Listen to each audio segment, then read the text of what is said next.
Bonjour à tous et bienvenue dans le JPP numéro 2. Aujourd'hui, François, mon kiné, va vous expliquer la prise en charge d'un patient Parkinson à travers mon histoire. Je vous souhaite un bon visionnage. Bonjour, je suis le kinésithérapeute d'Anthony. Anto m'a demandé de faire une petite vidéo pour sa chaîne YouTube, chose à laquelle je ne suis pas du tout habitué. Donc c'est un premier essai. Il m'a demandé de vous expliquer ce qu'était la maladie de Parkinson, quelles étaient les conséquences de la maladie de Parkinson, quels étaient les buts de la kinésithérapie, quels étaient le but du e-move, puisqu'il se sert beaucoup du e-move au cabinet, et ensuite de lui dire quelques mots, quelques mots sur Anto, sur ce qu'il fait dans le cadre de sa vie et de la prise en charge de sa maladie.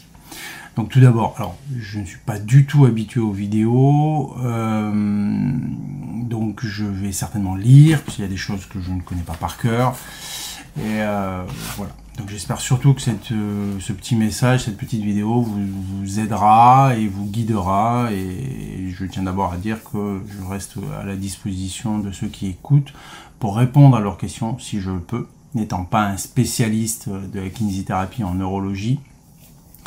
Je pourrais essayer de répondre à vos questions. Alors tout d'abord, la maladie de Parkinson est une maladie neurodégénérative qui va toucher la plupart du temps les personnes âgées de plus de 65 ans. Il y a très peu d'écrits sur les personnes jeunes, comme Anto, moins de 40 ans, touchées par cette maladie. Il va y avoir différents troubles moteurs, des troubles moteurs, des troubles non moteurs. Donc on ne va pas rentrer dans les détails, mais il y a 3 symptômes moteurs. Le premier symptôme que beaucoup de gens connaissent, c'est les tremblements. C'est les tremblements au repos qui apparaissent au repos et qui disparaissent au mouvement. Ensuite, il y a l'hypertonie, ce qui donne un mouvement en roue crantée. On sent une raideur et c'est assez significatif. Ensuite, il y a ce qu'on appelle la bradykinésie, l'hypokinésie, l'akinésie. C'est dû à la difficulté d'initier le mouvement. Ça donne une sensation de marche traînante, de jambes un petit peu gelées. Ça, ce sont les troubles moteurs, des symptômes moteurs. Ils ne sont pas tous présents en même temps, ils sont d'intensité variable et ils sont longtemps asymétriques, ce qui a été le cas chez Anthony, où c'était en particulier le membre supérieur droit qui était touché. Ensuite, il va y avoir une instabilité posturale qui est assez nette en fonction de l'évolution de la maladie.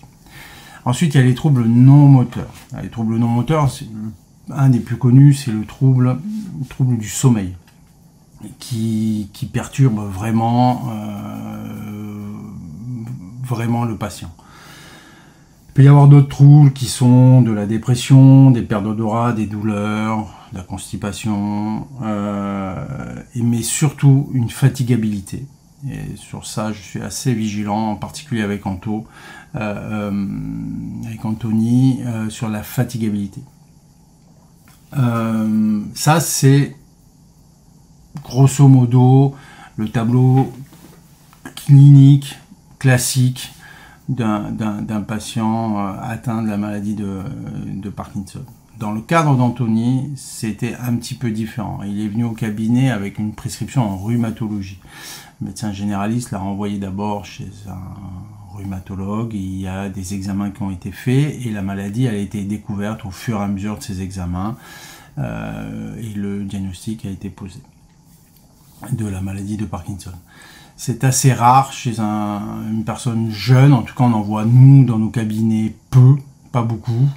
On voit plus des personnes âgées qui ont la maladie de Parkinson. Et comme je disais en préambule, il y a très peu d'écrits sur la prise en charge des personnes jeunes. Une personne âgée, on sait quels vont être les buts de la rééducation. La maladie est souvent un petit peu avancée. Et le but, ça va être surtout de minimiser les risques de chute et d'améliorer leur autonomie et leur vie quotidienne pour éviter que ça soit compliqué pour eux, pour la famille, l'entourage, etc. Et les infirmières si elles interviennent à domicile. Et voilà. Mais généralement, ce sont des prises en charge qui se font de façon pluridisciplinaire avec kiné, orthophoniste, ergothérapeute, médecin généraliste, neurologue, médecin de rééducation, après en fonction. Voilà, on va de plus en plus, même dans le cadre, même pour Anthony, on va de plus en plus dans des prises en charge pluridisciplinaires. Les buts de la kinésithérapie. On va essayer de parler dans le cas que pour Anthony. Le but, la première chose, c'est le mouvement. Il faut absolument que le patient, et Anthony, chose qu'il fait très bien, parfois je trouve un peu trop, mais c'est en ça que on doit être des garde-fous aussi sur ça, de pas trop en faire, de pas trop vouloir aller trop loin, pour éviter une fatigabilité importante. Il ne faut pas oublier que le mieux est l'ennemi du bien. Ça, c'est sûr et certain. Donc, il y a une prise de conscience, Anthony l'a eu, sur le mouvement. Il faut garder le mouvement, garder une activité physique. Ça, c'est très important. Il faut aussi avoir une prise de conscience de son corps, une prise de conscience corporelle. Ce qu'on peut faire, ce qu'on ne peut pas faire. Il faut trouver des parades par rapport à l'équilibre. Les pertes d'équilibre, ça se travaille. Le e-move nous aide beaucoup pour ça. Il faut aussi travailler l'endurance physique. Là, il y a à l'heure actuelle pour Anthony une intervention d'une APA. Vous avez pu le voir sur ses réseaux sociaux, d'une APA où nos deux jobs se complémentent.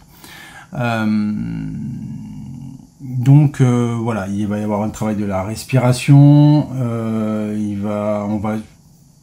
Nous, on va étirer, on va mobiliser, étirer en fonction des douleurs, s'il y a douleur. Mais il faut toujours conserver une certaine souplesse au niveau du corps, parce que si on est rigide, on ne peut pas avoir les bonnes réactions en cas de risque de chute ou dans la vie quotidienne. Après, il y a aussi le travail de l'écriture. Anthony l'a fait de façon autonome. Il y a une micrographie chez un patient parkinsonien qui se développe et ça demande un travail quotidien de faire des lignes, un peu comme en école primaire quand on apprend à écrire, à bien délier les lettres, à bien faire. Et ça demande une énergie, je pense qu'on n'en a pas tous conscience, une énergie de dingue. Et voilà. Alors, je dois certainement oublier des trucs ou des infos, mais pour l'instant, c'est ce que j'arrive à faire. Donc, le kiné va être là, il va être un soutien, va suivre son patient. En tout cas, moi, c'est comme ça que je le conçois. On est là pour aider, parfois rediriger un petit peu le patient, le cadrer un petit peu. Tout en ayant, c'est un échange, c'est une équipe. Moi, j'ai pour habitude de dire qu'on travaille en équipe. C'est pas le kiné dans ce cadre précis, même dans beaucoup de rééducation, est là pour guider. Il n'est pas là pour faire à la place d'eux. Il est là pour guider, pour initier et pour accompagner. Et là, comme il y a peu d'écrits, on avance toujours à tâtons. Voilà. Et on fait en fonction du jour, de la fatigue, de l'heure. Il y a plein de paramètres qui rentrent en compte qui vont faire que les séances de rééducation ne seront pas toujours les mêmes. On travaille sur de l'humain et non sur une machine. Quel est l'apport du e-move? Le e-move, on l'a depuis le mois de février. On avait hâte de l'avoir avec mon associé pour pouvoir mettre plein de patients, en particulier aussi des personnes âgées quand elles viennent au cabinet, mais aussi en traumatologie en particulier, sur des débuts ou à partir du début de la rééducation, on peut le mettre. Dans le cadre d'Anthony. Donc c'est une maladie neurologique, il y a un problème de coordination, donc ça il faut le travailler. Il n'y a pas de problème de force musculaire, c'est pas un problème de force, c'est surtout un problème d'initiation du mouvement, de fatigabilité, etc. Donc le e-move avec son plateau tournant de façon elliptique va permettre à Anthony de travailler et de se concentrer sur sur son corps, sur sa posture. Mais en même temps, le fait qu'il travaille les bras et les jambes en même temps, de façon différente, ça redonne des automatismes d'équilibre. Et ça, c'est très important. Et de coordination. Donc il y a tous des petits programmes d'exercice, on cherche, on essaie, en fonction de l'état de fatigue d'Anthony, en fonction de son envie aussi. On essaie de trouver des solutions ou apporter des choses pour que ça l'aide. Il faut juste comprendre que c'est du long cours, que la maladie va évoluer et qu'on est là pour freiner la maladie, freiner cette évolution de la maladie. Et pour le coup, Anthony fait tout ce qu'il faut. C'est-à-dire qu'il a une volonté, il a une envie, il intègre comment dire ça, il a intégré sa maladie dans sa vie. Alors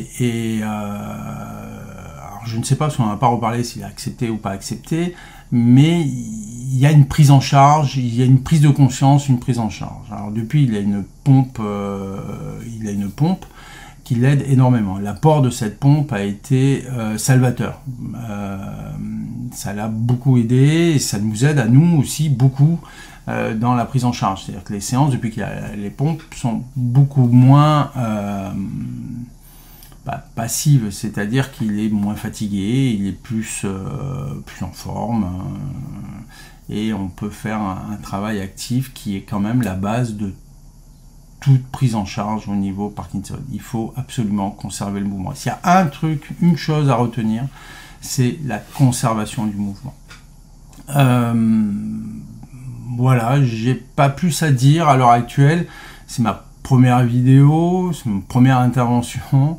Voilà, j'essaierai certainement de faire mieux. Après, on essaiera peut-être de faire un live avec Anto sur ses réseaux sociaux pour pouvoir répondre à vos questions, en tout cas le mieux que je puisse. Voilà. Après, juste pour conclure, ce que fait Anto sur les réseaux sociaux, le fait qu'il essaie de mettre en avant et de faire connaître cette maladie, mais pour des personnes jeunes, pas pour des personnes âgées. Pour les personnes âgées, on connaît, on sait. Pour les personnes jeunes, c'est peu connu. C'est peu médiatisé, c'est peu connu. Et donc, je trouve que ça reste une bonne chose. C'est une très bonne chose d'aller chercher des infos, d'aller rencontrer des gens, d'aller faire connaître, de médiatiser sa maladie, et en tout cas comment il vit sa maladie. Je pense que ça peut rassurer beaucoup de gens. Il y a des gens, on n'est pas tous pareils quand on apprend ce genre de nouvelles, on réagit pas tous de la même manière. Et c'est quand même important d'avoir quelqu'un qui est volontaire, quelqu'un qui est dynamique, et quelqu'un qui est un peu qui tire un petit peu la locomotive, et qui est une locomotive du moins, et qui permet ça permet d'avancer. Voilà. Alors, je vais vous laisser, je resterai toujours à la disponibilité en fonction du temps possible. Je vous souhaite une bonne journée, j'espère que ça vous aura un petit peu aidé et un petit peu aidé. Voilà, bonne journée, au revoir. Voilà, j'espère que ça vous a plu, que vous avez appris quelques petites choses supplémentaires sur la maladie de Parkinson. Merci François pour la vidéo, c'est super, merci beaucoup. Je vous souhaite une bonne soirée et je vous dis à bientôt pour un nouveau numéro du JPP. Ciao.